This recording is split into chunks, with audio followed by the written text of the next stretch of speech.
राधे राधे आप सभी भक्तों को।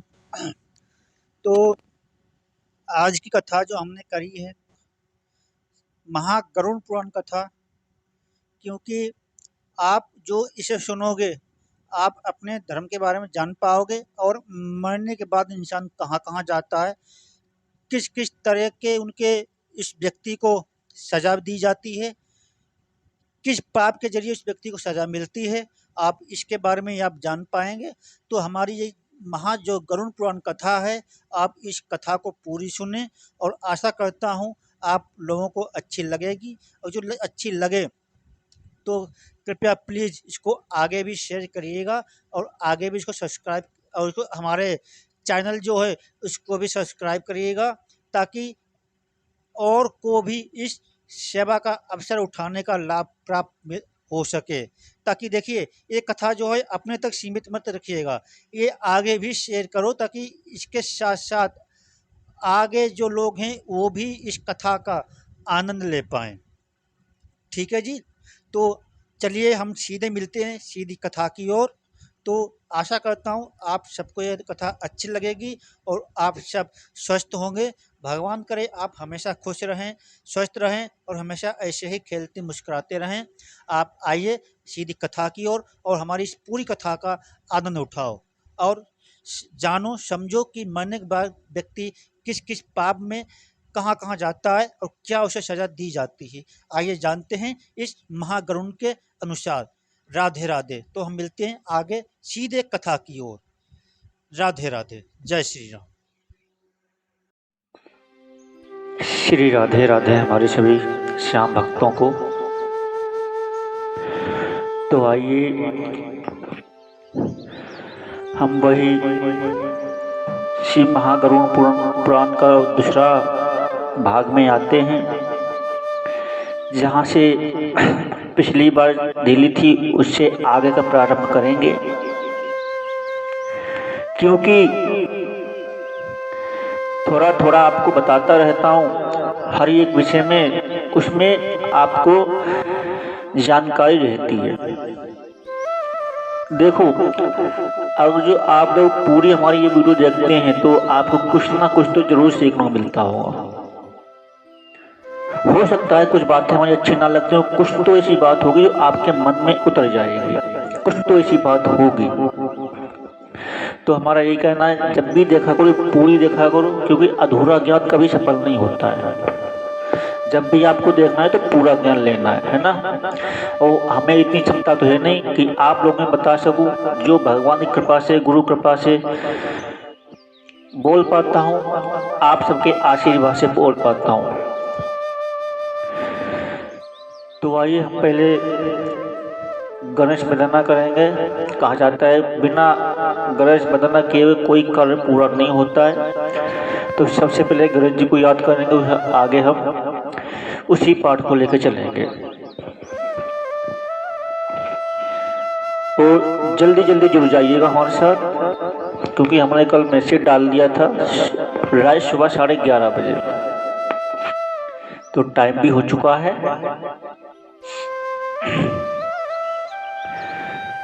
ओम गजाननं भूतिगर्षो विधिजम्मो फलिचारिभक्षणम् ओमाशुतशोकविनाशकाराय विष्णु श्रीपादिपङ्कजं देवसुतदेवकंसचारुमर्दनं देवकी परमानन्दं श्रीकृष्णो वन्दे जगद्गुरु।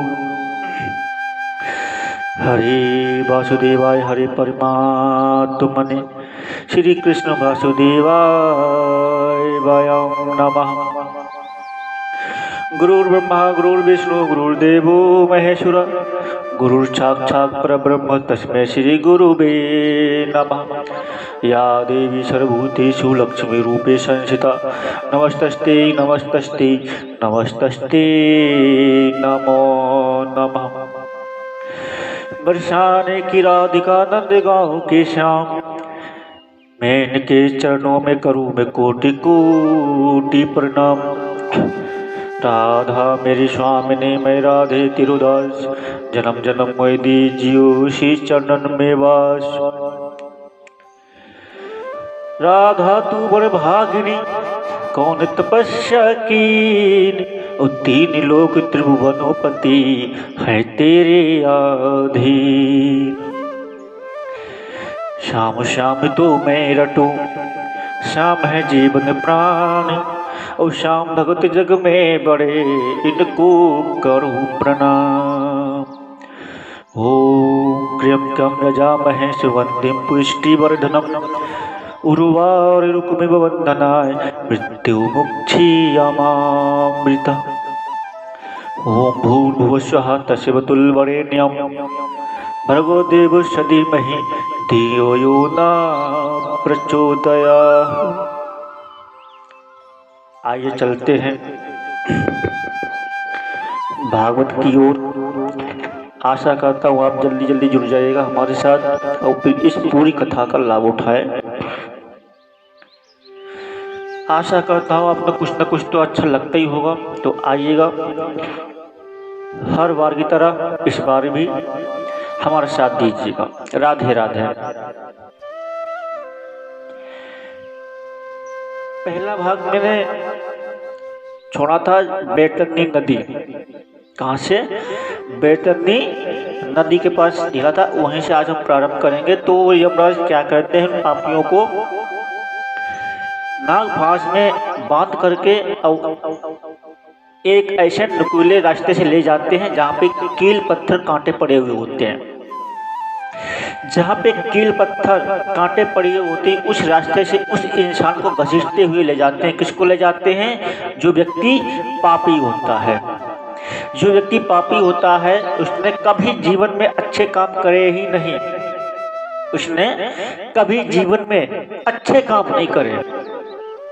हमेशा जब भी देखो साधु संतों का उपहास उड़ाना, साधु संतों का अपमान करना, भगवान को ना मानने वाला और गलत स्त्रियों के साथ संग करना, खाना पीना, मांस मदिरा। देखो आज हम आपको ये भी बताएंगे जो लोग मांस भक्षण करते हैं उनके साथ क्या होता है, ये भागवत में दिया गया है। ये भी बताऊंगा आज कुछ ही समय के बाद। तो यमराज उसे एक बैतरणी नदी में के सहारे ले जाते हैं। वहां पे कौन नदी है? बैतरणी नदी। वहां पे जब एक बैतरणी नदी है, उस बैतरणी नदी को छोटी मोटी नदी नहीं है, वो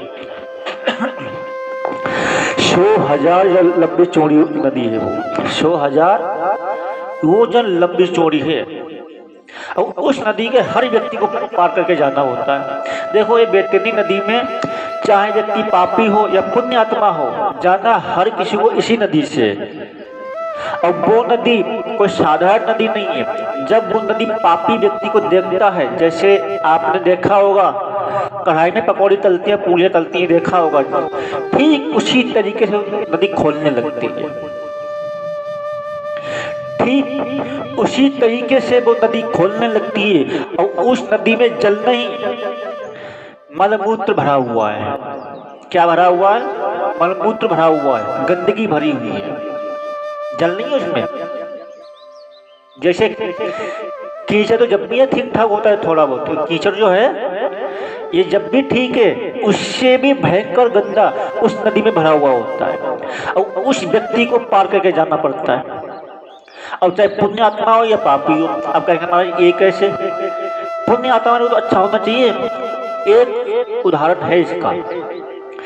जब वो नदी पापी व्यक्ति को देखती है, जब एकदम खोलने लग जाती है और उसमें खोलने नहीं लगती है, उसमें सांप, बिच्छू और जो जहरीले जितने जानवर हैं वो उसमें रहते हैं। एक तो खोलती नदी उससे जाता है और ऊपर से सांप, बिच्छू ने डंक वो डसते हुए जाते हैं, उसे काटते हैं और उसे पार करके जाना है। कौन? जो पापी व्यक्ति, उसका लिए। और जो पुण्य आत्मा व्यक्ति है, जिन्हें हमेशा भगवान की भक्ति में बिता दिया, भगवान के सिवा और उसे कुछ सूझा ही नहीं, उसके लिए नदी क्या करती है? एकदम जैसे कि मानो जमुना जी का शीतल जल अपना रूप बदल लेती है। जैसे कि मानो एक जमुना जी में शीतल जल ठीक इसी तरीके से वो नदी अपने आप प्रवृत्त हो जाती है और वो इंसान, एक गाय आती है और गाय के सहारे उस जो पुण्य आत्मा जो होता है वो गाय के सहारे वो नदी पार कर जाता है बिल्कुल आसानी से। उसके लिए कोई दुखदायी उसमें चिंता नहीं होती है। पापी व्यक्ति के लिए ये है। और मैं हमेशा कहता हूं जितना भज लोगे उतना ही काम तुम्हारे वहां आएगा, जितना यहाँ नाम ले लोगे उतना ही तुम्हारे यहाँ काम आएगा।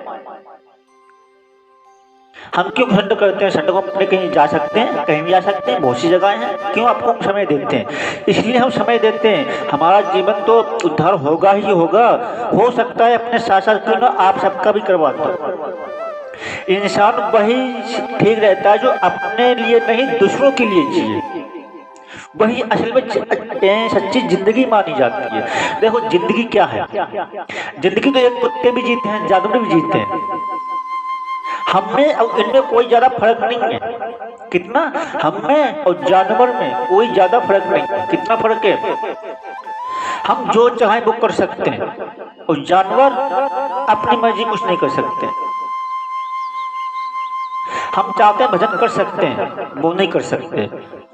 हम चाहे वहां जा सकते हैं, वो नहीं जा सकते। हम मंदिर जा सकते हैं, वो नहीं जा सकते। हम गंगा नहाने जा सकते हैं, वो नहीं जा सकते। जो बच्चे हमारे होते हैं वो बच्चे जानवर के भी होते हैं। पर फर्क क्या है? हमें भगवान ने इंसान इसलिए बना के भेजा है कि हम इंसान के रूप में, इस मानव अवतार के रूप में कुछ भी प्राप्त कर सकते हैं। कोई असंभव नहीं है, कोई असंभव नहीं है, कुछ भी प्राप्त कर सकते हैं। 84 लाख योनियों भटकने के बाद हमें मानव जन्म मिलता है। क्यों मिलता है? कि इस मानव जन्म में तुम ऐसा काम करके आना, ऐसा पुण्य करके आना, फिर तुम्हें कभी दोबारा इस धरती पर ना आना पड़े। एक बात मैं आपको कहता हुआ जाऊंगा, आजकल लोग टालने के लिए भगवान को ही गुरु बना लेते हैं। मैं बहुत से मुझसे सुना है कि हमारे कौन गुरु है? शिव जी गुरु हैं। क्यों बना लेते हैं शिव जी को गुरु? ना शिव जी आएंगे, ना हमें कोई उपाय बताएंगे, और ना हमें कोई चीज जो है खाने पीने वो ढीलनी पड़ेगी। हमें कोई चीज भी नहीं हमें ढीलनी पड़ेगी और गुरु भी बना लेंगे। गुरु भी हमारी, ठीक है मानता हूँ, ठीक बनाओ, पर एक बात बनाओ, जो आपकी मंजिल है उससे क्या, जैसे आप मानो कि एक छत पे जा रहे हो, ठीक है, तो छत पे क्या उड़ के चले जाओगे? किस तरीके की जाओगे? उड़ के जाओगे, सीढ़ी से जाओगे, कैसे जाओगे?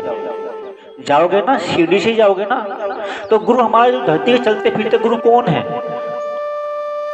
ये हमारे गुरु हैं। किसी को गुरु बनाओ, हम नहीं कहते किसी को ना बनाओ, किसी को भी तुम गुरु बनाओ, पर गुरु धरती के इंसान को बनाना चाहिए। जो गुरु ने कह दिया जी गुरु जी, जो गुरु ने बता दिया हाँ जी गुरु जी ऐसा ही होगा। गुरु का मतलब ये नहीं है, गुरु कोई खिलौना नहीं है बच्चों का, आज इसको बनाओ कल उसको बना लो, आज इसको ढीलो कल उसको नहीं। गुरु मुझे अच्छा नहीं लगा।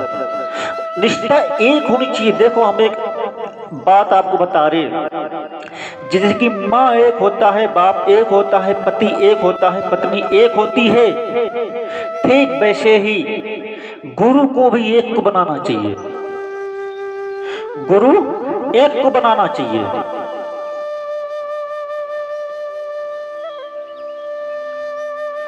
बहुत से लोग भगवान को गुरु बना लेते हैं। कौन है? जब शिव को गुरु बना लोगे, कहाँ? जहां हमें जाना है। जब मुझे अपनी, जहां में तुम्हारी मंजिल है, तुम उस मंजिल को ही गुरु बना लोगे, फिर जाओगे कहाँ? तो इसलिए गुरु जो है हमेशा अपने जो चलते फिरते जो हमारे गुरु हैं, बहुत से गुरु किसी को ही बना लो। दो धरती के चलते फिरते 3 भगवान हैं। कौन है? जो धरती के हैं चलते फिरते जो हैं वो 3 भगवान हैं, माँ बाप गुरु। धरती के चलते फिरते 3 है भगवान, माँ और बाप गुरु, 3 भगवान हैं। तो इसीलिए गुरु किसी को बनाओ अपना अच्छा कर बनाओ, सोच विचार के बनाओ। इसका मतलब ये नहीं है कि शिव को गुरु बना लो, हमारे शिव जी भगवान हैं। जय श्री श्याम। क्योंकि शिव जी ना हमें कुछ बताएंगे और ना हमें कुछ ढीलना पड़ेगा, इसलिए आजकल लोग शिव जी को गुरु बना लेते हैं। तो हमारा मानना ये है, गुरु बनाओ, अच्छा बनाओ, जो तुम्हें भगवान के मिलाने की कोशिश करे, भगवान के द्वार तक ले जाने की कोशिश करे, वही सच्चा गुरु होता है। सच्चा गुरु वही होता है जो भगवान की मिलाने की कोशिश करे। तो चलिए आगे चलते हैं।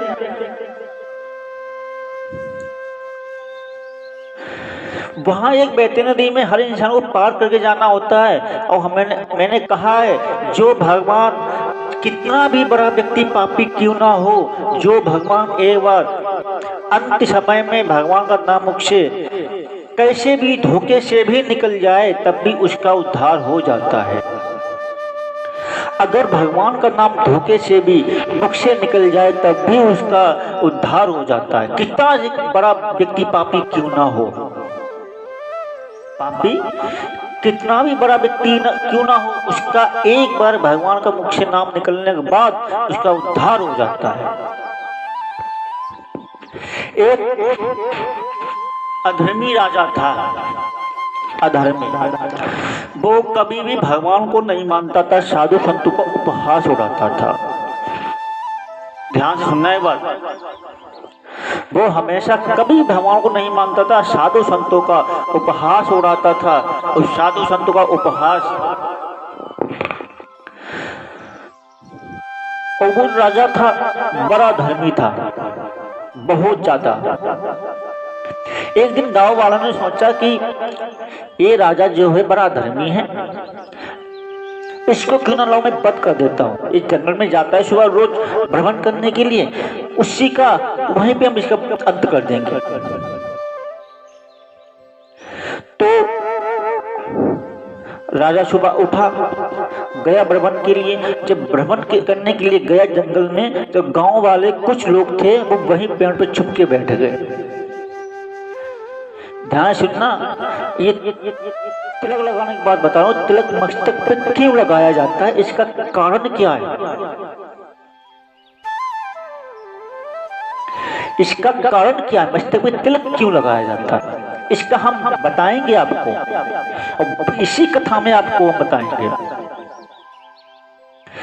तो वो राजा भ्रमण करने के लिए जंगल में जाता था, जंगल में भ्रमण करता था। कुछ सैनिक वहां पे बैठे हुए थे, गांव वाले, उन्होंने तलवार निकाली और राजा का सर धड़ से अलग कर दिया। और राजा का सर कहाँ गिरा जाके, एक ऋषि, एक गंगा जी में स्नान कर रहे थे, और गंगा जी में स्नान करने के बाद वो चंदन का तिलक लगा रहे थे। क्या? चंदन का तिलक लगा रहे थे, और कुछ तिलक की क्षण बूंदे उस जमीन पे गिर गई, और जहां पे वो चंदन की बूंदे जमीन पे गिरी हुई थी, वहीं पर राजा का सर गिरा था, उसी पे। यमराज आए, यमराज लेके गए, कहा कि बताओ गुप्तचर, कितना क्या इसका पाप है, कितना कर्म है इसका। तो गुप्तचर ने बोला कि महाराज, इसने पाप तो आज तक जिंदगी में किया ही नहीं, इसका जितना अकाउंट है सब पापों से भरा हुआ है। इसका जो बैंक खाता है पापों से भरा हुआ है, इसका कहीं एक पुण्य नाम का भी नहीं है। यमराज कहेंगे अच्छा, तो बताओ गुप्तचर, क्या इसे सजा दी जाए? गुप्तचर ने बोला कि इसका जो इस राजा पापी राजा को, इस जो कढ़ाई होती ना, देखो ऊपर एक कढ़ाई है, और कितनी है, बहुत विशाल कढ़ाई है, और उसमें तेल खोलता है। क्या? उसमें तेल खोलता है, जैसे कि मानो ये पकौड़ी जो बताया था मैंने, पकौड़ी तली जाती है, ठीक वैसे ही उसी तरीके वहां एक कढ़ाई है, और उस कढ़ाई में तेल भरा हुआ है, उस पापी व्यक्ति को उसी में डाला जाता है। जो पापी व्यक्ति होता है उसी कढ़ाई में डाला जाता है। और उस कढ़ाई में जैसे उस राजा को डाला वो तेल एकदम शीतल हो गया, ठंडा पड़ गया। अब जो वहां यमराज दूत और गुप्तचर खड़े हुए थे वो एक देख करके एकदम चौंक गए कि ये क्या, मैंने जैसे इस पापी व्यक्ति को इसमें डाला एक तेल एकदम ठंडा पड़ गया।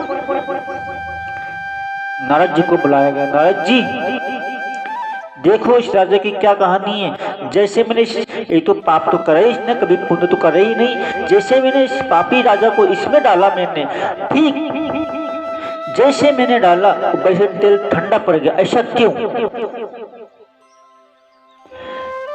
जब नारद जी ने अपनी आत्म दृष्टि बंद करके देखा कि अरे महाराज ये तेल जो है ठंडा तो पड़ेगा, क्यों?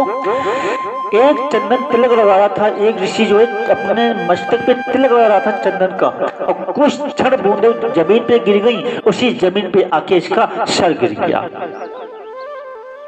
उसी जमीन पे आके इसका सर गिर गया। इससे कुछ क्षण जो चंद्र की बूंदे हैं इसके मस्तक पे लग गई, इसलिए तेल ठंडा पड़ गया। कहने लगे अच्छा, कह रहे हाँ। तो इसका कहने का मतलब ये है कि तिलक क्यों लगाया जाता है? तिलक इसलिए लगाया जाता है कि जो भी तुम्हारे पाप होते हैं वो पाप इस तिलक के चंदन के जरिए, जैसे चंदन शीतल होता है वैसे ही पाप जो तुम्हारे हैं नष्ट हो जाते हैं, खत्म हो जाते हैं, जो तुम्हारे पाप हैं। इसलिए मैं कहता हूं हमेशा, चाहे किसी का भी तिलक सही, कुमकुम को सही, चंदन का सही, किसी का भी तिलक मस्तक पे होना ही चाहिए। देखो मैं आपसे हमेशा कहता हूँ, मस्तक पे तिलक, हाथ में कलावा, गले में कंठी, सर पे चोटी, मुख पे भगवान का नाम, वही हमारी सच्ची पहचान। एक व्यक्ति हमसे पूछ रहा था कि ये तुम तिलक लगा के कलावा बांध के ये मतलब ये हमेशा क्या दिखाना चाहते हो? माना कि तुम भक्त हो, सेवा करते हो भगवान की, ठीक है माना है, पर ये तिलक लगा क्या साबित करना चाहते हो? दिखावा क्यों करते हो? मैंने भी उसका जवाब उसके मुख से निकाला। मैंने कहा अब इसका जवाब तुम खुद अपने आप दोगे। वो कैसे? कि बताओ, तुम्हारी मम्मी है? हाँ है। अपनी मम्मी से पूछना ये सिंदूर मांग में क्यों भरती है, पूछना, वो बता देंगे इसका तुम्हें। ये सिंदूर जो है अपने मांग में क्यों भरती है? अपनी मम्मी से जाके तुम ये प्रश्न पूछना। तो लड़का कहने लगा वो तो इसलिए भरती कि शादी सुहागन है वो तो, और हर एक स्त्री सुहागन मांग में सिंदूर भरती है, उससे पता लगता है हाँ जो स्त्री शादीशुदा है।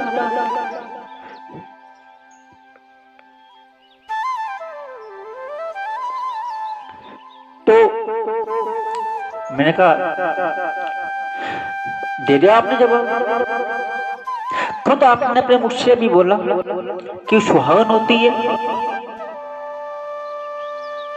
जैसे तुम्हारी स्त्री जो है वो मांग में सिंदूर भरने पर सुहागन पता लगता है ये सुहागन है, ठीक वैसे ही हमारे मस्तक जो तिलक होता है, कलावा बना होता है, हमारी ये निशान है, निशानी हमारी, हमारे चिन्ह कि हम सनातनी हैं, हम भगवान के शिष्य हैं, हम भगवान के चेले हैं, इससे हमारी पहचान होती है। जैसे हमारे मुसलमान भाई हैं सर पे टोपी लगा लेते हैं और दाढ़ी बड़ी करते हैं, उससे लोग दूर देखते ही जान जाते हैं हाँ ये मुसलमान भाई हैं। ठीक वैसे ही जैसे हमारी मस्तक में तिलक होता है, सर पे चोटी होती है, गले में कंठी होती है, हाथ में कलावा होता है, ठीक दूर से देख कर वो पहचान जाता है ये व्यक्ति जो है सनातनी है।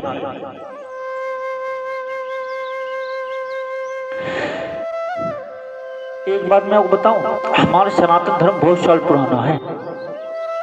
हमारा सनातन धर्म जो है बहुत साल पुराना है। कितने साल पुराना है पता है? नहीं पता, चलो मैं बताता चलता हूँ, फिर आगे पता नहीं भूल जाऊंगा, फिर नहीं बता पाऊंगा, तो अभी दिमाग में आ गई तो बता देता हूँ। हमारा सत्य सनातन धर्म जो है कितने साल पुराना है, हमारी वीडियो भी पड़ी है, वो देख लेना, अलग से बना के डाली मैंने, इसीलिए वो वीडियो पढ़िए देख लेना। हमारा जो सत्य सनातन धर्म है कितने साल पुराना है। हमारा सत्य सनातन धर्म जो है 1,56,51,56,119 दिन पुराना है। हमारा सत्य सनातन धर्म कितना 1,96,51,56,119 इतने साल पुराना हमारा सत्य सनातन धर्म है। कब? जब सूर्य की किरण पहली बार इस धरती पे पड़ी थी तब। जब सूर्य की किरण पहली बार इस धरती पे पड़ी थी तब का हमारा सत्य सनातन धर्म है। कितने साल पुराना है? 1,96,51,56,119 इतने साल पुराना है हमारा सत्य सनातन धर्म। और ये आज का नहीं, ये जब सुखदेव जी ने भागवत लिखी थी तब के 119 दिन है, आज के नहीं है। और जब ये भागवत लिखी गई थी तब के 119 दिन, तब के कितने साल अब तक हो गए? अब लगा लो कितने साल पुराना है हमारा सत्य सनातन धर्म। जो लोग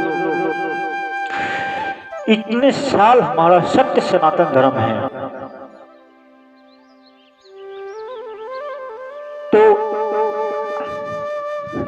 इसलिए हम कहते हैं हमारे धर्म से ही सारे धर्म ले आते हैं। सबसे पहला धर्म हमारा है सत्य सनातन, इसके अलावा कोई धर्म नहीं है। सारे मजहब हैं, पंथ हैं, ये खुद लोगों के यहाँ बनाए हुए हैं। जो हमारा धर्म है सत्य सनातन धर्म, वो भगवान का बनाया हुआ है और उसी भगवान के हम वंशज हैं, उसी भगवान के हम वंशज हैं। आज मैं ये भी कहूंगा जो धर्म विरोधी आजकल जो हैं, जो कहते भगवान नहीं होते हैं, वो किस खानदान के? वो रावण और कंस के खानदान के हैं। रावण और कंस के खानदान के हैं वो, जो कहते हैं भगवान नहीं होते हैं, हम नहीं मानते भगवान को। कौन है? आपने देखा भगवान को? आजा हम बताएंगे तो ये भगवान होती है नहीं है, और हम दिखाएंगे भी भगवान होती है नहीं होते हैं। ये जो समय पे रोज सूर्य देव निकलते हैं, कौन निकालता है? तुम जाते हो निकालने के लिए? रोज अपने आप से सूर्य नारायण जो रोज समय पे निकलते हैं, समय पे अस्त होते हैं, कौन निकालते हैं इनको? तुम तो जाते नहीं हो। ये भगवान में कौन है? जो बादल टिका हुआ है, आज जब कोई लिंटर डालते हो, चार दीवार बनाते हो, दीवार पे लिंटर डालते हो, तो खुद लिंटर जो बादल है अपने आप टिका हुआ है, कोई पिलर नहीं लगा उसमें। कौन रोके हुए इसे? किसके सारे उपाय बताओ? ये जो समुद्र है आज ये अपनी सीमा में है, सीमा से बाहर नहीं आया, कौन रोके हुए इसे? भगवान रोके हुए हैं। बोलो कि भगवान नहीं होता। जिस धरती पे आप रहते हो हमेशा, वो हमारी धरती माता बोली जाती है, जहाँ से सीता मैया जी की जो माँ कही गई है, सीता माता की माँ है वो। जिस धरती पे हम सब रहते हैं, ऐसा कोई धर्म का जो इंसान नहीं उस धरती पे ना रहता, वो हमारी धरती माँ है। अब जो हमारे धर्म से विरोध करते हो तो भगवान नहीं होते, छोड़ दो धरती, क्यों रहते हो उसके ऊपर? क्यों पीते हो पानी जो हमारे वरुण देव जिसके देवता हैं? मत पियो ना पानी। क्यों बनाते हो अग्नि पे खाना जो हमारी अग्नि माता वो अग्नि देव है? क्यों बनाते हो? क्यों इस्तेमाल करते हो अग्नि को? क्यों पीते हो जल जिसके जल के देवता वरुण देव जी हैं? जो लोग कहते हैं भगवान नहीं होते हैं, और सबसे अहम बात जो भगवान विष्णु के साथ जो हमेशा चरण सेवा करती है वो कौन है? लक्ष्मी महारानी है। ठीक, ऐसा कोई व्यक्ति संसार में नहीं होगा जो लक्ष्मी का उपयोग नहीं करता होगा। कोई भी संसार में ऐसा नहीं होगा। जो लोग कहते हैं ना भगवान नहीं है, जो चंद्रदेव हैं जिसको हम भी मानते हो तुम भी मानते हो, हमारे मुसलमान भी यही मानते हैं। करवा चौथ वाले दिन वही चांद को हमारी माताएं बहनें देख के व्रत खोलती हैं, और वही चांद को हमारे मुसलमान भाई देख के ईद का त्योहार मनाते हैं। वही चांद को अलग है नहीं, वही चांद एक ही है। बस अपनी क्या कर ली आजकल लोगों ने सोच अपनी विचार बढ़ा रखी है। आजकल लोग गद्दी के लिए कुछ भी कर सकते हैं। मैं हमेशा कहूंगा पहले धर्म में बाद में राजनीति है, क्योंकि धर्म से ही राजनीति है। पहले धर्म की रक्षा करो। मैं हमेशा एक बात कहता हूं कि आप लोग हमेशा गद्दी के लिए मत लड़ो, हमेशा गद्दी के लिए मत लड़ो कि हमें ये गद्दी कुर्सी मिल जाएगी, कुर्सी के लिए लड़ रहे हैं। पहले हमारा धर्म की रक्षा करनी चाहिए कि हमारा जब धर्म सुरक्षित रहेगा तो आप लोग भी सुरक्षित रहोगे। धर्मो रक्षति रक्षिता, जब धर्म की रक्षा आप करोगे तो स्वयं आपकी धर्म रक्षा करेगा। तो हमारा मानना यही है, आप लोग जब भी जितना भी हो सके उतना आप धर्म की रक्षा करनी चाहिए। तो आइए चलते हैं आगे। जब उस व्यक्ति को उस कढ़ाई में डाला जाता है, उसके बाद वहां से निकालते हैं। अब चलते हैं गरुड़ पुराण की ओर। जब व्यक्ति को बाहर निकाला जाता है, मैंने पहले ही बता चुका हूं कि एक ताम्य भूमि होती है। ताम्य भूमि होने के बाद उस पर दौड़ाया जाता है, ये तो सब बता ही चुका हूं मैं पिछले भाग में। अब आगे सुनो। उसके बाद एक कुंभी नामक का नरक आता है। कौन सा? कुंभी नाम, कुंभी पाक का एक नरक आता है। उस व्यक्ति को उसमें डाला जाता है। और उसमें क्या होता है? उसमें सांप, बिच्छू, चींटे, जितने जहरीले इंसान होते हैं वो सब उसमें रहते हैं। और ऊपर से ज्वाला भभकती रहती है। क्या?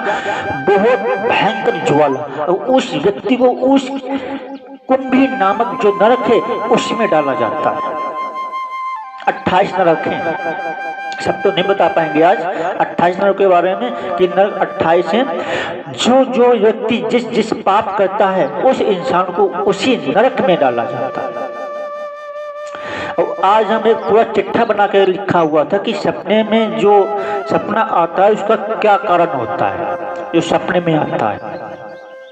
जैसे आपने सपने में नाक को खुशकाता हुआ देख लिया, मुर्दा जाता हुआ देख लिया, बहुत से ऐसे नाम होते हैं तो आपने देख लिए, उसका क्या मतलब होता है।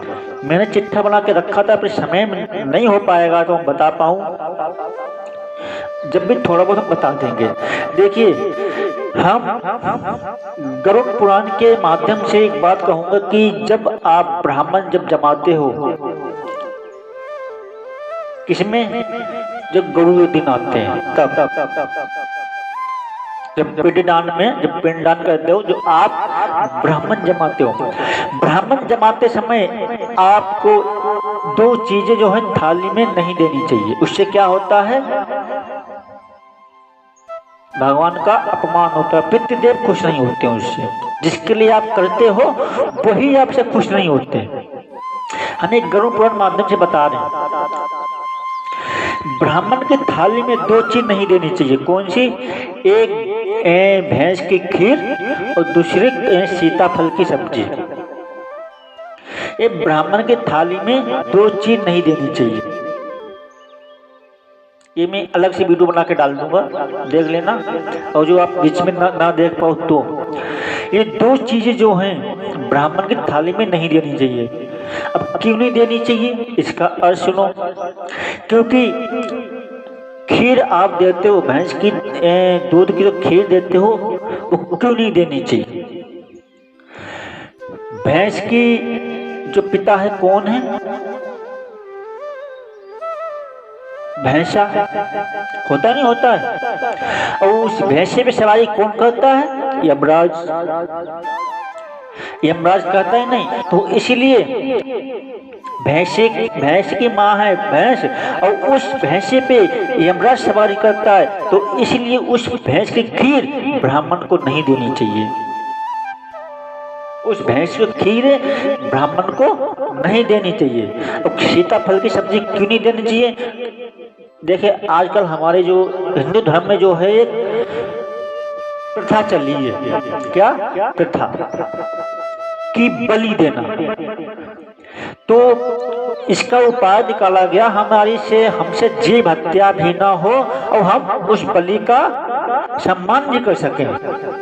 तो इसलिए ये सीताफल बताया गया है। सीताफल हो या नारियल हो, आपने देखा होगा नारियल में जो रुए होते हैं वही उसके बाल माने जाते हैं, जो नारियल में रुए होते हैं।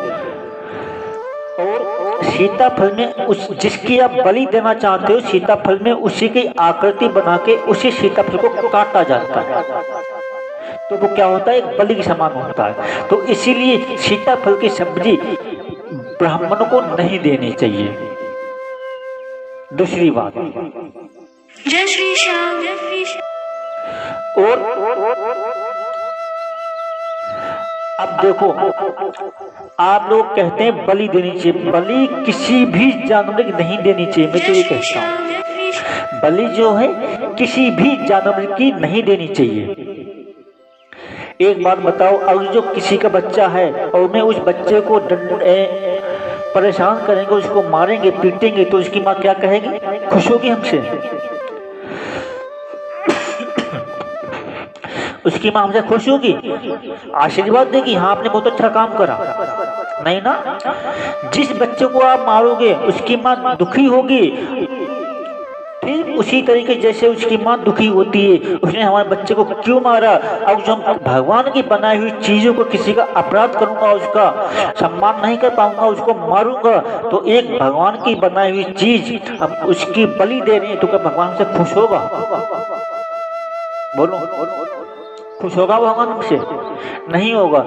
ये कौन है? ये भगवान की बनाई हुई चीज है, और तुम उसी भगवान की बनाई हुई चीज का तुम उसको दुख पहुंचाओगे तो भगवान तुमसे कभी खुश नहीं हो सकता। तो हमेशा ये बलि नहीं देनी चाहिए। माना कि पुराने जमानों में देखिए, आप लोग कहते होंगे कि जो राजा पहले थे वो शिकार क्यों खेलने जाते थे? वो भी तो हत्या करते थे? नहीं, वो सबकी हत्या नहीं करते थे, वो उसकी हत्या करते थे जो आतताई होते थे। जो जानवर आतताई होते थे, नगरों में आके सबको परेशान करते थे, बच्चों को खा जाते थे, वो राजा उस जानवर का शिकार करते थे, वो सबका शिकार नहीं करते थे। जो जानवर आतताई होते, जो खतरनाक होते थे, वो जानते थे जो ये रहेगा तो हमारे कभी गांव में आ सकता है और नुकसान पहुंचा जा सकता है, इसीलिए वो राजा उस जानवर को मारते थे। तो इसीलिए तो हमेशा ये ध्यान रखिएगा, बलि नहीं देनी चाहिए। अब जो भगवान की बनाई हुई चीजों को तुम उसी को दुख पहुंचाओगे तो भगवान हमसे कभी खुश नहीं हो सकता, कुछ भी कर लो। देखो, हमेशा मैं एक बात और कहता हूँ, अपने भगवान को मानो, अपने माँ बाप को सबसे पहले मानो, क्योंकि धरती के चलते फिरते तीन ही भगवान है, माँ बाप और गुरु। इन तीन लोगों का कभी अपमान नहीं करना चाहिए।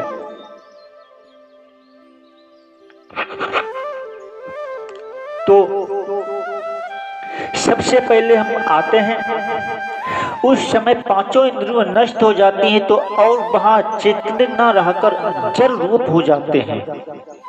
देखिए, अपने इंद्रियों को बस में करना चाहिए। बस में कैसे? अपना एक आसन लगाना चाहिए, एक आसन में बैठना चाहिए, और अपने इंद्रियों को ऐसा कुछ मत देखो जिससे तुम्हें बुरा लगे, तुम्हें बुरा फील हो। हमेशा अच्छा ही देखने की कोशिश करो। एक भजन सुना है ना, वो क्या भजन है? आंख दिए हरि दरस करन को, भजन है ना। तो आंखें जो दी हैं, हमेशा भगवान का चिंतन करना चाहिए, भगवान के ही दर्शन करने चाहिए, कानों से सिर्फ भगवान के भजन सुनाई देना चाहिए, मुख से सिर्फ अच्छी ही बात करनी चाहिए। कभी ऐसी बात मत बोलो कि किसी को बुरा लगे। ऐसी बाणी बोलिए जो मन का आपका खोल, औरत को शीतल लगे और खुद भी शीतल हो। ऐसी बाणी कभी मत बोलो दूसरों को बुरी लगे और उसके चक्कर में आप भी बुरे बन जाओ। बाणी बोलो तो ऐसा बोलो कि आपको अच्छी लगे और सामने वाला जो व्यक्ति सुन रहा है उसको भी मन को भा जाए। देखो, इसी बाणी से हम अच्छा भी बोल सकते हैं, इसी से भी बुरा भी बोल सकते हैं। अब जो हम इससे अच्छा प्रयोग करेंगे, अच्छा बोलेंगे, तो पराये भी अपने हो जाएंगे। अब जो इसी बाणी से दुरुपयोग करूंगा, गलत बोलूंगा, तो वो क्या होता है? अपने भी पराये हो जाते हैं। क्या होता है? अपने भी पराये हो जाते हैं। तो इस बाणी से गलत उपयोग करूंगा, तो ऐसी वाणी बोलिए जो मन का आपा खोए और उनको शीतल करे और खुद भी शीतल होए। ऐसी वाणी कभी मत बोलो जो कुछ किसी को दूसरों को बुरी लगे। हमेशा किसी को भी देखो भगवान की नजर देखो, ये भी हमारे किसी भगवान की संतान है, ये भी भगवान का ही रूप है। अतिथि देवो भव, जो तुम्हारे द्वार पे आ जाए उसका तुम सम्मान करो, सत्कार करो, और जो तुम्हारे बस में हो सके उसको तुम खिलाओ पिलाओ, और ना हो सके तो हाथ चार जोड़ के प्रार्थना कर लो, महाराज आज तो हमारे पास कुछ भी नहीं है, प्लीज क्षमा करिएगा, आप आगे पछतान करके देखिएगा। क्या बुराई है इसमें? अब छोटे हो जाओगे इतना बोलने में। सबका सम्मान करो। देखो जो लोग, कोई भी तुम्हारे दर पे आता है, कुछ भी लेने के लिए आता है, जरूरी नहीं वो इंसान ही हो, वो भगवान भी हो सकता है, किसी न किसी रूप में वो आ सकता है। वो इंसान किसी न किसी रूप में भी आ सकता है, जरूरी नहीं है इंसान आकर भगवान भी आ सकते हैं। ना जाने किस रूप में आकर नारायण मिल जाए, ना जाने किस रूप में आकर हमें नारायण मिल जाएगा। तो हमेशा हर व्यक्ति को भगवान के रूप में देखना चाहिए, हर व्यक्ति को भगवान का रूप होना चाहिए। जैसे कोई व्यक्ति आ गया उसको ये लगना चाहिए कि ये भगवान का ही कोई रूप है और हमें इसका सम्मान करना चाहिए। ये व्यक्ति भगवान का ही रूप है, हमें इस व्यक्ति का सम्मान करना चाहिए। जो कोई भी साधु संत आता है और कोई भी उसको क्रोध भरी दृष्टि से देखता है तो उसके साथ क्या होता है? उसके साथ यमराज, जो साधु संत से कोई महाराज आ जाते हैं द्वार पे भिक्षा मांगने कुछ किसी काम से, तो क्या करते हैं इंसान? उसको आंखें घुसा के उसको देखते, क्रोध भरी दृष्टि से देखते हैं। रोज आ जाते हैं मांगने, काम वाम के है नहीं, हट्टा कट्टा दे रखा है, भगवान कमा नहीं सकते, क्या बोलते हैं? इस तरीके से बोलते हैं। तो आप लोग इस तरीके से नहीं बोलना चाहिए। पता नहीं वो भगवान नहीं हो और आपकी परीक्षा लेने आए हो, क्यों? क्या पता वो भगवान नहीं हो, आपकी परीक्षा लेने आए हो? तो ऐसा नहीं करना चाहिए। जो इंसान ऐसा करता है तो क्या होता है उसके साथ? उसके साथ होता है यमराज, उसके जो सरिया होती, सरिया देखी जो ये भाला होता है, जो भाला गर्म करते हैं और वो गर्म भाला उस व्यक्ति की आंखों में डाला जाता है। वो भाला गर्म करके उस व्यक्ति के आंखों में डाला जाता है। फिर कहते हैं, फिर बोलते हैं, तुमने इसी नजरों से क्रोध भरी दृष्टि देखा था ना? एक संत आ गए तुम्हारे द्वार पे, तुमने उसको कुछ दे नहीं सके तो तुमने क्रोध भरी दृष्टि से देखा। भले तुम कुछ ना दो, कुछ भी ना दो चलेगा, तो उसको क्रोध भरी दृष्टि से मत देखो।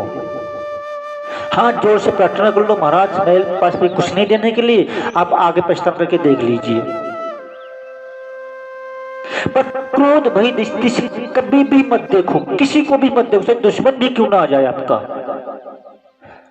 उसके साथ फिर बाद में क्या होता है, यहाँ तो आपने देख लिया कुछ नहीं हुआ। फिर अंतिम समय जब आप जाते हो, यहाँ से प्रस्थान करते हो अपनी यात्रा को, जब यमराज वही गर्म भाला तुम्हारी आंखों में डालते हैं और तुम्हारी आंखों में डाल तुम्हारी आंखें निकालते हैं, तुम्हारी इतनी पीड़ा पहुंचाते हैं कि तुमने कभी सपने में सोचा नहीं होगा। इतनी भयंकर पीड़ा मिलती है। कौन? जो क्रोध भरी दृष्टि से देखते हैं उनके लिए। अब आइए हम सपने के बारे में बताते हैं। सपने में जो आते हैं उनका क्या अर्थ होता है।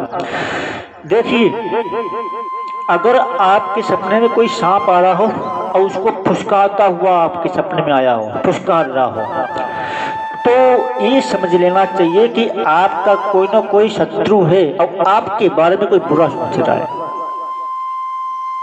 आपके बारे में कोई बुरा सोच रहा है। अब जो काला सर्प किसी ने फुसकारता हुआ सपने में देखा हो तो। दूसरा, अगर आपने किसी मुर्दे को देखा हो जाता हुआ तो आपके लिए कोई शुभ संदेश आने वाला है। बहुत से लोग देखते हैं कि आपने ये मुर्दा देख लिया, कोई अशुभ होने वाला है। नहीं, आपके लिए शुभ संदेश आने वाला है, कोई अच्छी खबर मिलने वाली है। ये बुरा नहीं होता है, अच्छा होता है। और सांप को तुमने फुसकारता हुआ सपने में देख लिया तो वो तुम्हारे हानिकारक है, तुम्हारे लिए तो तुम्हारे लिए वो हानिकारक है। तो इसके लिए क्या करना चाहिए? उस शत्रु का दमन करने के लिए रोज जाके शिव जी के मंदिर में 11 बेलपत्ती या 7 बेलपत्ती सावन में जल चढ़ाना चाहिए। और जल चढ़ाते समय ओम नमः शिवाय का जाप करके जल चढ़ाओ। उससे क्या होगा? उस शत्रु का दमन होगा। जो शत्रु तुम्हारे बारे में उल्टा सोच रहा है या बुरा सोच रहा है, वो उस शत्रु का उससे दमन हो जाएगा।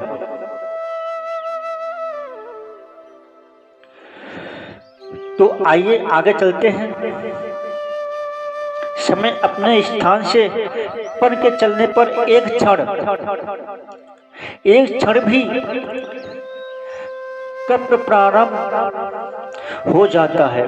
और जितनी वेदना 100 बिच्छियों के काटने से होती है, वैसी ही वेदना उस समय होती है। अंतर्मुख पर जो फेना होता है ना, जो 100 बिच्छू काटने से होती है, वैसी ही पीड़ा हमें मरते वक्त होती है। जो हमारे अंतिम यात्रा जब होती है, यहाँ से जब मेरे प्राण निकलते हैं, तो कितना दर्द होता है, इतना दर्द होता है जैसे कि मानो 100 बिच्छू ने डंक मारा हो। जैसे कि मानो 100 बिच्छू ने डंक मारा हो, ऐसी भयंकर पीड़ा होती है, बहुत भयंकर दर्द होता है जब मेरी अंतिम यात्रा होती है। तब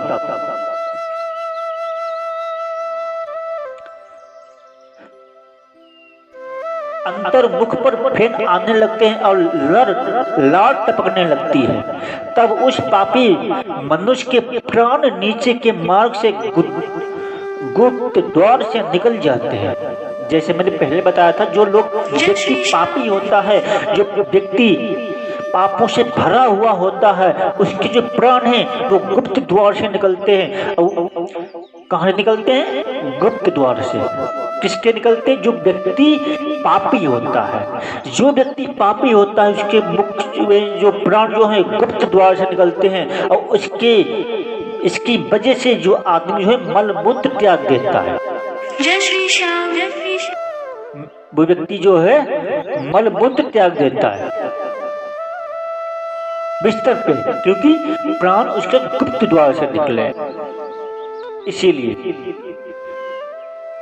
उस समय दोनों हाथों में पास और दंड लिए नग्न अवस्था में दांतों को कटकटाते हुए क्रूर पूर्ण नेत्र वाले के 2 भयंकर दूत समीप आते हैं। उनके सिर के बल ऊपर को उठे होते हैं। जो सिर होता है ऊपर उठा हुआ होता है। क्या होता है? देखो, जो यमराज के दूत हैं उसके पास आते हैं और जो सर जो है उसको उठा के नाग पास में बांट करके उसको अपने साथ ले जाते हैं। उनका रंग कौवे के समान होता है, काला, और उनके मुख तिरछे होते हैं। इसको मुख जो है बहुत भयंकर और डरावने लगते हैं। जो मुख होता है बहुत भयंकर होते हैं और डरावने लगते हैं। तो क्या होता है उसके बाद? कल्पकोटि समय व्यतीत होने पर भी कर्म को भोगना ही पड़ता है। कितना भी तुम कोशिश कर लो हम इस कर्म से बच जाएंगे, पर उसको पापी जो व्यक्ति बच नहीं पाता। उसने जो कर्म यहाँ पे किए हैं उसका सजा उस व्यक्ति को भोगनी ही पड़ती है। कितना भी व्यक्ति पापी इस पाप से बच जाए। देखो, हमेशा कहता हूँ, अब जो अपने पाप कम करवाने हैं, अपने जो पाप हैं वो नष्ट करवाने हैं, तो क्या करना चाहिए? रोज भगवान के मंदिर जाना चाहिए। कहाँ जाना चाहिए? भगवान के मंदिर जाना चाहिए। और मंदिर में जाके सर झुका के प्रणाम करना चाहिए, दंडवत प्रणाम करना चाहिए। उससे क्या होता है? भगवान आपके सारे जो पाप है वो हर लेते हैं और आपको उससे निष्पाप होकर देते हैं। आपके पाप कहाँ से विराजमान होते हैं? सर पे, यहाँ पे विराजमान होते हैं। और जब आप दोनों हाथ जोड़ के सर झुका के नीचे प्रणाम करते हो तो आपके सारे पाप नीचे गिर जाते हैं और उसी समय आप निष्पाप हो जाते हो। उसी समय देखो, भगवान राम जी हमें रामायण में सिखाते हैं, माता पिता गुरु नामई माता, प्रातःकाल उठ के रघुनाथा और माता पिता गुरु नाम ही माता। रोज राम जी अपने माता पिता गुरु के आगे शीश नवा के प्रणाम करते थे। क्या करते थे? रोज माता पिता के अपने गुरु के आगे शीश झुका के प्रणाम करते थे। रामायण सिखाती हमें प्रातःकाल उठ के रघुनाथा माता पिता गुरु नाम ही माता। रोज सुबह उठ करके अपने माता पिता के और गुरु के आगे शीश नवा के प्रणाम करना चाहिए और उसके बाद अपना भगवान का चिंतन करना चाहिए। जो रोज व्यक्ति इस काम को रोज करता है वो हमेशा गलत रास्ते में नहीं जा सकता है। अब मैं आपको एक कथा सुनाता हूँ भागवत की। जो लोग दारू मदिरा पान करते हैं उनके साथ क्या होता है, जो लोग मांस भक्षण करते हैं उनके साथ क्या होता है। आपने महाभारत जो कथाएं वो सुनी होगी धृतराष्ट्र की। धृतराष्ट्र एक क्या थे? धृतराष्ट्र थे और उनके 100 पुत्र थे। कितने पुत्र थे? 100 पुत्र थे। एक उनके पिछले जन्म की कथा सुना रहा हूँ। एक हंस और हंसनी थे उसके। वो एक राजा था और उस राजा के नगर में एक कोई गरीब इंसान रहते थे, तो उसके पास एक हंस और हंसनी थे। उसके पास एक हंस और हंसनी थे और उसके हंसनी को देखकर और वो तीर्थ यात्रा पे चले गए। मैं थोड़ी शॉर्टकट में सुना रहा हूँ, पूरी नहीं सुना पाऊंगा। वो हंस हंसनी थे। वो बोला कि महाराज हमारा एक काम कर दो। राजा बोले क्या? कि हम कुछ दिन के लिए तीर्थ यात्रा पे जा रहे हैं, तो हमारे जो हंस हंसनी हैं इसका जोड़ा है, इसका तुम आप जब तक इनकी रक्षा करो, इनकी सेवा करो, हम जब वापस आ जाएंगे तब हम आपसे ले लेंगे। राजा ने बोला इतनी सी बात, ठीक है हम कर देंगे, कोई दिक्कत नहीं। जब वो राजा ने हंसनी को दिया और वो जो थे बूढ़ी माँ वो तीर्थ यात्रा पे चली गई और तीर्थ यात्रा पे चली गई। एक बार क्या हुआ, उस हंसनी ने एक अंडा दिया। हंसनी ने एक अंडा दिया और उस राजा ने क्या था वो खा लिया। उसने राजा ने सोचा कि हमने अंडे बहुत खाए हैं पर आज क्यों ना आज हंसनी का अंडा खा के देखता हूँ कैसा लगता है। जब उस राजा ने हंसनी के अंडे खाए, जब उसको अच्छे लगने लगे तब उसने हंसनी के अंडे खाने चालू कर दिए। फिर अंडा दिया, फिर खा लिया। ऐसे धीरे धीरे राजा ने हंसनी के 100 अंडे खा लिए। धीरे धीरे राजा ने हंसनी के 100 अंडे खा लिए और 100 अंडे खा लिए। जब हंसनी ने वियोग में तड़प तड़प के अपने उसने प्राण त्याग दिए और ये श्राप देकर के राजा जैसे तूने हमारे 100 अंडे खाए हैं, ठीक अगले जन्म में तुम्हारे 100 पुत्र यही आकर के और तुमसे बदला लेंगे आके। तो राजा जो धृतराष्ट्र था उनके वही 100 पुत्र थे और 100 के 100 पुत्र उनके मारे गए थे। ये कहानी भगवान श्री कृष्ण सुना रहे हैं धृतराष्ट्र को कि तुमने जो पिछले जन्म में जो एक पाप किए थे उसी पापों की आज सजा तुम्हें मिली है। देखो सजा तो भोगनी ही पड़ती है, चाहे इस जन्म में या उस जन्म में। सजा जो है क्या भोगनी पड़ती है। सजा भोगनी ही पड़ती है, चाहे इस जन्म में भोगो या उस जन्म में भोगो, सजा भोगनी ही पड़ती है। तो भगवान श्री कृष्ण सुनाए धृतराष्ट्र को कथा कि तुमने जो पूर्व जन्म में एक माता जी की हंसनी थी, उस हंसनी के 100 अंडे खा लिए थे, वही अंडा तुम्हारी ये 100 पुत्र बने और 100 पुत्र तुम्हारे अधो बीच में तुम्हारी छोड़ के चले गए। आज तुम्हारे यहाँ कोई दिया दीपक जलाने वाला भी नहीं बचा, ऐसा कोई भी नहीं बचा तो तुम्हारी चिता को आग लगा पाए। इसलिए वही 100 के 100 पुत्र आए तुमसे बदला लेने के लिए आए थे और 100 के 100 पुत्र वही भस्म हो गए, मर गए।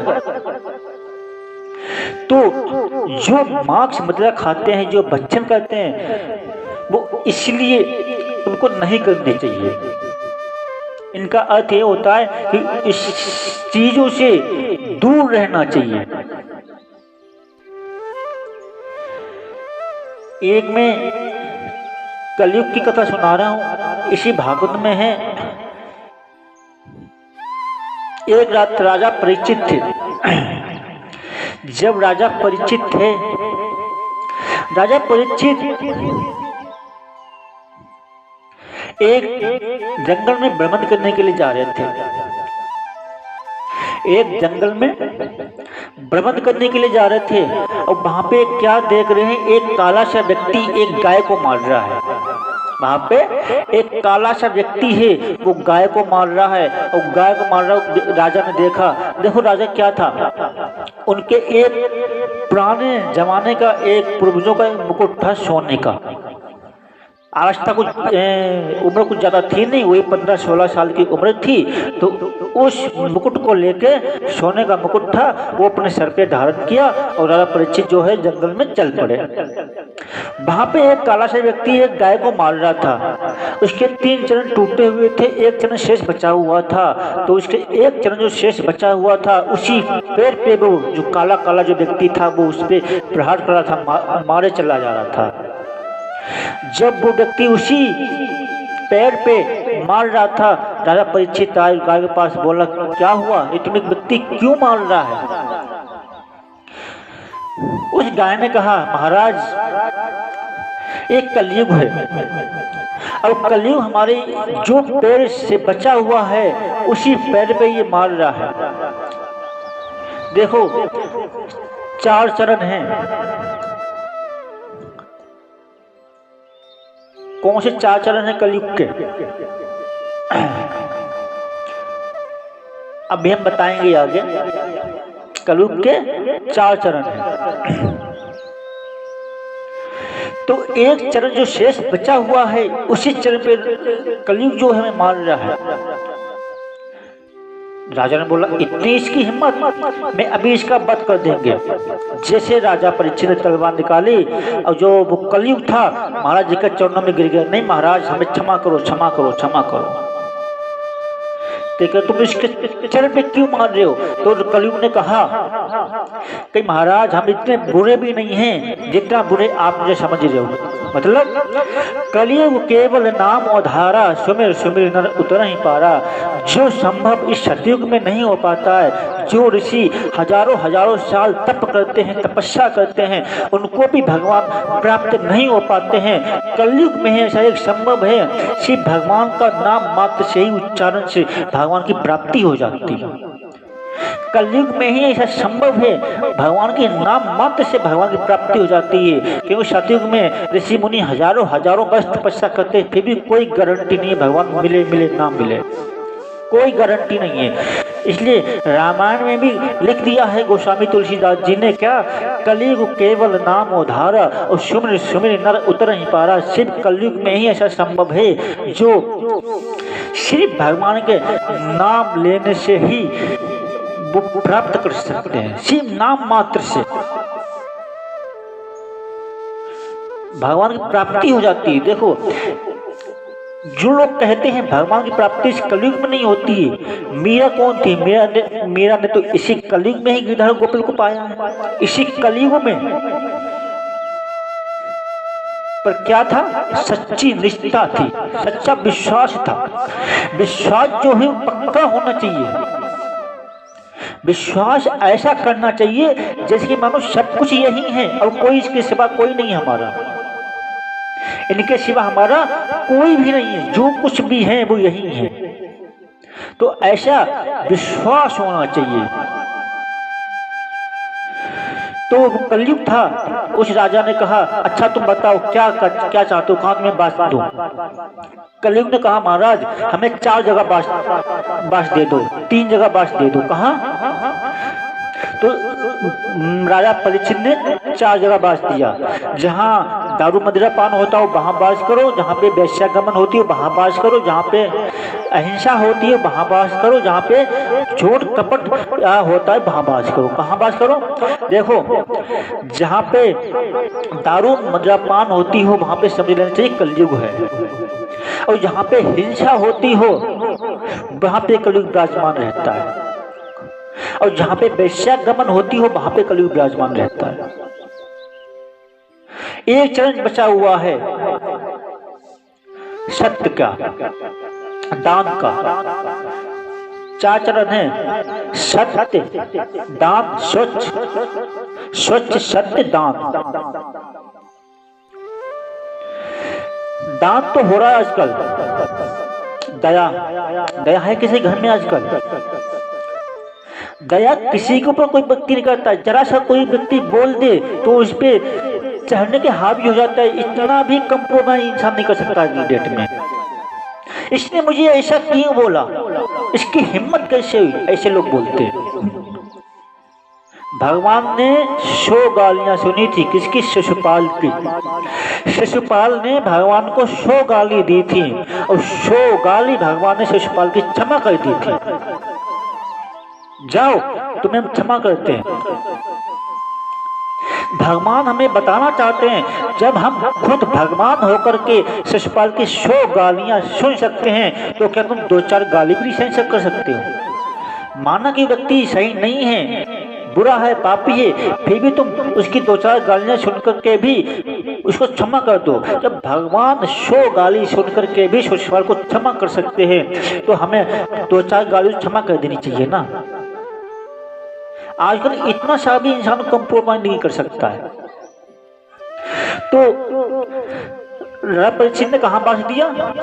जहाँ हिंसा होती हो, जहाँ वेश्यागमन होती हो, जहाँ मदिरापान होता हो, जहाँ पे हिंसा होती हो, इन 4 जगहों पे उस कलयुग को बास करने को बोला। कलयुग को बोला महाराज ये जगह दे दो मुझे बास करने को। कहा कि सोन में। उन्होंने तथास्तु एवं बोल दिया। जो कलयुग थे महाराज के, उसी जो सोने का मुकुट था, उस सोने के मुकुट में कलयुग हावी हो गए और जो राजा परीक्षित था दिमाग भुष्टि जो थी वो फेरती। ये संत पन्नी जो ऋषि थे वो तपस्या कर रहे थे। तो तपस्या कर रहे थे, परीक्षित ने क्या किया? उनके गले में मरा हुआ जो सर्प था वो डाल दिया। एक ऋषि तपस्या कर रहे थे, भगवान का भजन कर रहे थे, तो राजा परीक्षित जो थे उनके गले में मरा हुआ सर्प डाल दिया। उनके गले में जब मरा हुआ सर्प डाला, उन्होंने राजा परीक्षित को अश्राप दे दिया। क्या दिया श्राप? इतलांगे मर्यादा पुरुषोत्तम सतमहिनी। उन्होंने श्राप दे दिया कि जाओ, तुमने हमारे गले में मरा हुआ श्राप डाला है, तुम्हारी 7 दिन के अंदर मृत्यु हो जाएगी। तुम्हारी 7 दिन के अंदर मृत्यु हो जाएगी। तुमने हमारे गले में मरा हुआ जो श्राप डाला है, 7 दिन के अंदर तुम्हारी मृत्यु हो जाएगी। अब राजा परीक्षित बड़े बड़े घाटों पे गए, गंगा जी पे गए, बड़े बड़े उनके सम्मान में दंडवत प्रणाम करा और कहा महाराज हमें ऐसा कोई उपाय बताओ जिनकी 7 दिन के अंदर मृत्यु होने वाली हो, उसको क्या करना चाहिए? जिनकी 7 दिन के अंदर मृत्यु होने वाली हो उस इंसान को क्या करना चाहिए? बड़े बड़े जो ऐसे ऐसे ऋषि थे जो एक बार उनके सर पे हाथ रखते उनका कल्याण हो जाता, उस ऋषि ने भी उनको कुछ नहीं बता पाया। तो कहाँ गए आखिर में? सुखदेव जी के पास। उसी घाट पे सुखदेव जी आ रहे थे। सुखदेव जी के आगे दंडवत प्रणाम करा और दंडवत प्रणाम करके महाराज परीक्षित जी ने पूछा कि महाराज हमें ऐसा उपाय बताओ जिसके 7 दिन के अंदर मृत्यु होने वाली हो, उस इंसान को क्या करना चाहिए? राजा सुखदेव जी ने कहा कि जिस इंसान के 7 दिन के अंदर मृत्यु होने वाली हो उस इंसान को भागवत कथा सुननी चाहिए। मैं हमेशा कहता हूँ जो इंसान भागवत कथा सुनता है, जिस मन से सुनता है, उस वो हमेशा प्राप्त होता है। भागवत एक कल्प वृक्ष है। भागवत एक कल्प वृक्ष है। जो इंसान मन लगा के जो भागवत कथा सुनता है, जो भागवत भगवान से जो मांगता है, वो हमेशा उसको प्राप्त होता है, जिस भाव से सुने। अब सुन किस भाव से तुम रहे हो वो तुम्हारे ऊपर डिपेंड करता है, आप किस भाव से सुन रहे हो। क्योंकि जिसको पुत्र की आवश्यकता होती है उसे पुत्र प्राप्त होता है, जिसकी धन की आवश्यकता होती है उसे धन प्राप्त होता है, और जिसके पास सब कुछ है उसे कुछ नहीं चाहिए, उसको क्या मिलता है? जिसके पास सब कुछ है उसे कुछ नहीं चाहिए, उसे क्या मिलता है? उसे मोक्ष मिल जाता है। देखो इसमें एक कथा आती है, भागवत में ही है, पहले दिन में आती है। धुंधकारी थे। कौन थे? धुंधकारी। धुंधकारी वो हमेशा माँ को मारता था, पिता को मारता था, हम कभी भगवान का अपमान नहीं करता था, अपमान करता था। तो वो धुंधकारी जब एक दिन मरा, जब मर के वो प्रेत बना, और वो प्रेत बन के जब अपने गौकर्ण से कहा, ये बड़ा भाई था जो गौकर्ण था, उससे कहा तुम एक भागवत कथा कराओ और हमें इससे मुक्ति कर दिलवाओ, हमें इस प्रेत योनि से मुक्ति दिलवाओ। जब उसने भागवत कथा करवाई और कथा करवाई, वो प्रेत जो था जो बांस खड़ा हुआ तो उस बांस में विराजमान हो गया। और जब अंतिम समय जब कथा समाप्त हुई, जब बांस के 2 टुकड़े हो गए और उसके लिए पालकी आई, पालकी में सवार होके वो जो प्रेत था धुंधकारी विराजमान हो गया भगवान के धाम के लिए। जब बताओ जो धुंधकारी था, जो कभी भी भगवान की पूजा नहीं की थी, जिसने अपने माता पिता का अपमान हमेशा किया, उसने उस धुंधकारी का भी कल्याण हो सकता है, तो क्या हमारा कल्याण नहीं हो सकता? तो भागवत सुनने के लिए एक मन अच्छा होना चाहिए, पवित्र होना चाहिए और मन लगा के सुनने चाहिए। जो इंसान भागवत से मांगता है उसे वो जरूर प्राप्त होता है। जो इंसान भागवत ने मांग लिया उसे वो प्राप्त होता ही होता है, हर हाल में होता है। तो हमेशा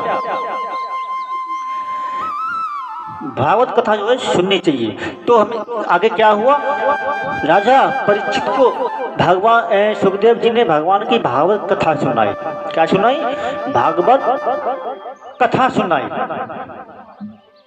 जब राजा परीक्षित को भागवत कथा सुनाने की, जब वहां पे जो देवी देवता जो बैठे थे, इंद्र देव थे, जो व्याकुल हो रहे थे भगवान की कथा हमारे कानों में पड़ जाए, भगवान की कथा हमारे कानों में पड़ जाए। वहां पे इंद्रदेव जो थे वो व्याकुल हो रहे थे सुनने के लिए। जो इंद्रदेव ने क्या करा, एक अमृत का कलश लेकर के सुखदेव जी के पास आए। देखो किसी कथा में या मंदिर में कहीं भी जाओ तो खाली हाथ नहीं जाना चाहिए, कुछ न कुछ हाथ में होना चाहिए वहां देने के लिए।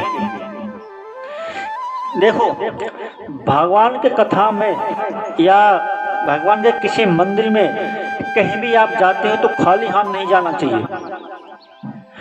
कुछ जगह ऐसी होती है खाली हाथ वहां पे नहीं जानी चाहिए। भगवान मंदिर खाली हाथ नहीं जाना चाहिए, भगवान कथा पंडाल में नहीं खाली हाथ जाना चाहिए। अगर आप अपनी बहन के यहाँ जा रहे हो तो वहां पे आप किसी रिश्तेदारी में जा रहे हो तो खाली हाथ नहीं जाना चाहिए। कुछ ना कुछ हाथ में होना चाहिए देने के लिए, कुछ ना कुछ होना चाहिए वहां पे, खाली हाथ नहीं जाना चाहिए। जो इंसान खाली हाथ जाता है उसको कभी भी खाली हाथ उसे लौट के आना पड़ता है।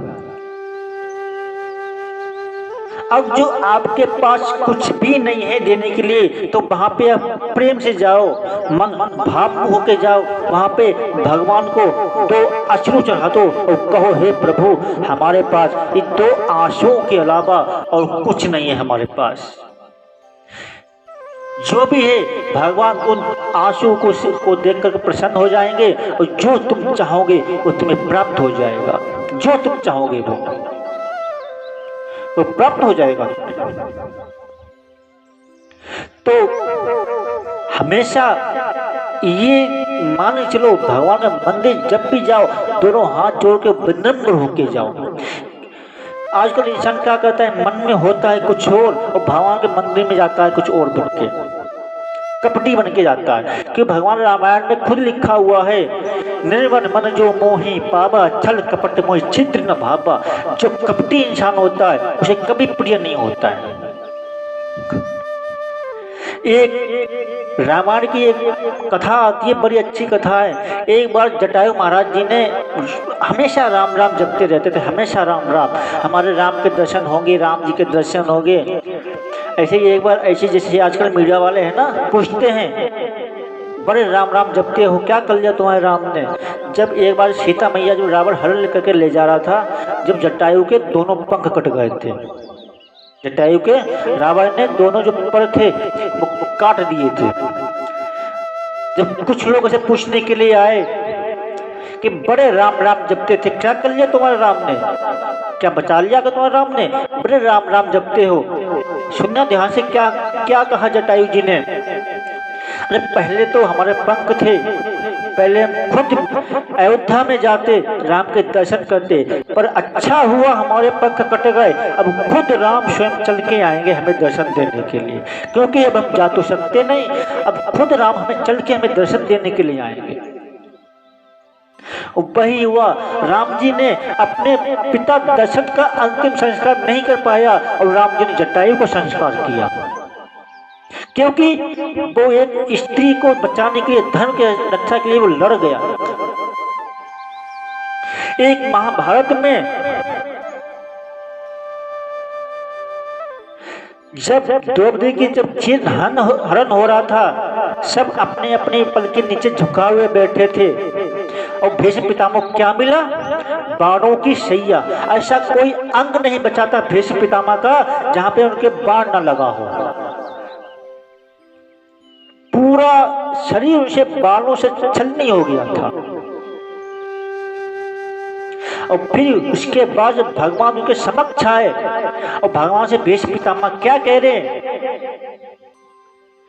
इतना तो कर न स्वामी, जब प्राण तन से निकले, गोविंद नाम लेकर जब प्राण तन से निकले।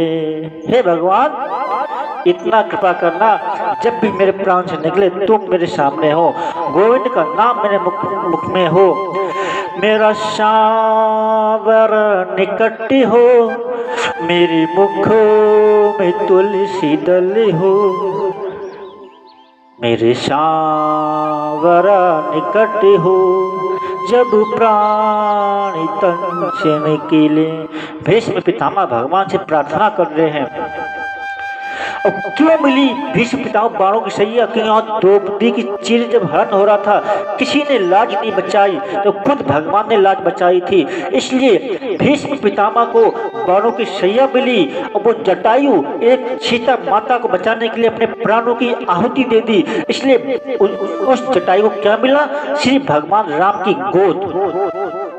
उस जटायु को भगवान की गोद मिली और भीष्म पितामह मिला बाणों की सैया।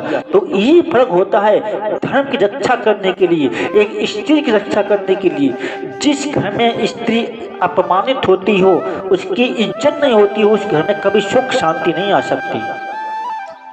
स्त्री एक लक्ष्मी का रूप मानी गई है, मीराबाई का रूप मानी गई, झांसी महाप्रतापा जैसे योद्धा बल मानी गई है। कि सबसे जो बलवान जो धरती पे है वो माँ है। माँ के जैसा दयालु कोई भी धरती पे नहीं हो सकता। इसलिए भगवान के रूप में 3 लोग चलते फिरते धरती पे हैं। किसके रूप में? भगवान के रूप में। माँ, बाप और गुरु, 3 लोग भगवान के रूप में दिए गए हैं। देखिए, मैं एक बात हमेशा कहूंगा आपसे, चाहे तीर्थ करो 1000, पूजा करो तुम कितनी, चाहे तीर्थ कर लो 1000, अगर माँ बाप को ठुकरा दिया तो सब कुछ है बेकार। चाहे कितने भी तुम पूजा करो, कितने भी तीर्थ यात्रा करो, कितना भी भगवान का भजन करो, कितना भी राम राम रटो, कितना भी राधे राधे रटो, अब जो तुम माँ बाप का सम्मान नहीं कर सकते तो तुम कितना भी कुछ भी क्यों ना कर लो तो कोई तुम्हारे फायदेमंद नहीं है। कि भगवान खुद कहते हैं सबसे पहले अपने भगवान की सेवा करो, उसके बाद में। अब जो तुम अपने माँ बाप को खुश रखोगे तो हम स्वयं अपने आप खुश हो जाएंगे। भगवान कभी नहीं कहता है कि तुम मेरी पहले पूजा करो, हमें मानो। तो आई हो हमारी कुछ बातें अच्छी लगी होंगी, चलो थोड़ी सी और सुनाता हूं मैं। तो कहाँ थे? राजा परीक्षित थे। आइए वही लूटो के। तो राजा परीक्षित ने इंद्रदेव अमृत का कलश लेकर के आए। क्या लेकर के आए? अमृत का जो कलश था वो लेकर के आए कि भगवान महाराज हमें ये अमृत का जो कलश है वो आप ले लीजिए और हमें इसके बदले में कथा सुना दीजिए। सुखदेव जी ने कहा कि देखिए, आप कथा सुनने के लिए आए, हमें लालच देने के लिए। कथा कोई बिकाऊ नहीं होती है। कथा दान के रूप में सुनाई जाती है। कथा जितनी भी सुन सको उतना ही कम है, क्योंकि जो सुखदेव जी थे राजा इंद्रदेव को वापस कर दिया, कहीं नहीं, तुम देवताओं के लिए कथा नहीं है। किसके लिए नहीं है? तुम देवताओं के लिए ये कथा नहीं है, तुम इस कथा को नहीं सुन सकते हो। एक कथा धरती के जो रहने वाले मृत्यु लोक में रहते उन प्राणी का उद्धार करने के लिए कथा है। हमें सही देखो, रामायण हमें जीना सिखाती है कि एक जीवन जिया कैसे जाता है, और भागवत हमें मरना सिखाती है कि हमें मृत्यु कैसे प्राप्त करनी है। भागवत मरना सिखाती। देखो रामायण में क्या दिया गया है, एक श्री राम ने एक छोटे भाई के लिए पूरा राज्य पाठ जो था वो त्याग दिया और वन में चले गए। किसके लिए? एक छोटे भाई भरत के लिए पूरा राजपाट त्याग करके वन को चले गए।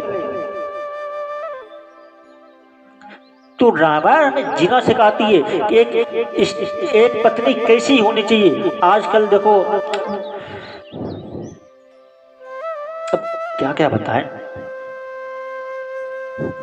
हर एक स्त्री चाहती है कि जो हमें सम्मान अपने घर पे मिला, जो हमें छूट अपने घर पे मिलती थी, वो हमें अपने ससुर में भी मिले। जो एक छूट हमें अपने घर पे रहती थी, जो जहाँ चाहे वहाँ में चली जाती थी, वही छूट हमें अपने घर पे मिले। जहाँ मैं जाऊँ, जो हमारा जो ससुराल है, वहाँ भी हमें मिले। देखिए वो स्त्री चाहती है कि जो माँ हमसे जितना प्यार करती थी, वो सासू माँ भी हमें उतना ही प्यार करे। देखिए मैं एक बात कहूँगा, हर औरत, हर स्त्री जो सासू माँ को ही अपनी माँ समझ के सेवा करे, और हर बेटा अपने माँ बाप समझ के उसकी सेवा करे, तो कभी भी दुनिया में वृद्ध आश्रम बनने की आवश्यकता नहीं रहेगी। क्योंकि बहू की एक मर्यादा होती है, एक मान सम्मान होता है, इसलिए वो छूट नहीं दे सकते जो वहां उसे मिलती थी, इसलिए वो छूट उसे नहीं मिल सकती है। तो हमेशा उस स्त्री को हमेशा माँ बाप का सम्मान करना चाहिए, जो माँ कह दे वही काम करना चाहिए। तो आइए आगे चलते हैं। जब राजा परीक्षित ने सुखदेव जी ने कथा सुनाई, तो देखो 7 दिन के अंदर मृत्यु किसकी होने वाली है? हम लोग क्या हैं, 7 दिन के अंदर ही जीवन है हमारा। इस 7 दिन के अंदर ही हमारा जन्म हुआ था, इसी 7 दिन के अंदर हुआ था। कब हुआ था? इसी 7 दिन के अंदर हुआ था। हफ्ता 7 दिन का होता है, होता नहीं होता है? एक जो हफ्ता होता है पूरे 7 दिन का होता है, और हमारा जो जन्म हुआ है इसी 7 दिन के अंदर हुआ है। हमारी जो मृत्यु जो होगी इसी 7 दिन के अंदर ही होगी। तो इसी तरीके से हमारे जो दिन हैं वो 7 दिन ही हैं जिंदगी के। जो राजा परीक्षित ने कहा कि 7 दिन के अंदर मृत्यु होने वाली है, उसे क्या करना चाहिए? जब सुखदेव जी ने राजा परीक्षित को कथा सुनाई, तो राजा परीक्षित को कथा सुनाई, भागवत कथा सुन के गंगा जी के तट पे आके बैठ गए, और तट पे आके बैठे, उस तक्षक का आना हुआ और उसको डसना हुआ, और राजा की मृत्यु तो हो ही चुकी थी, और वो सीधे भगवान के परलोक में पधार गए। जब वो भगवान के लोक परदेश में पधार गए, इसी तरीके से अब जो हम भी भगवान की कथा मन लगा के, चित्त लगा के सुनते हैं, तो जो हम चाहेंगे वो हमें मिल सकता है, प्राप्त हो सकता है, जो हम चाहेंगे वो। तो आगे चलते हैं। खड़ा हो जाता है, इस तरह पापी व्यक्ति को अंधकार रूपी मार्ग से यमलोक के लिए ले जाते हैं। जब पुण्य मनुष्य शरीर को प्राप्त नहीं होता,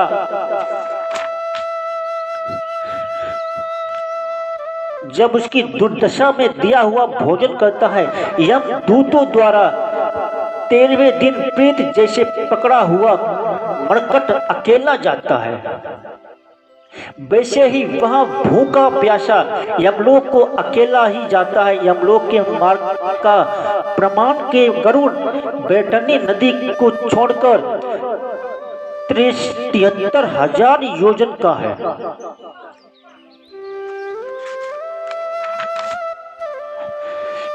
आगे एक कथा आती है, गरुड़ पुराण के माध्यम से बता रहा हूं।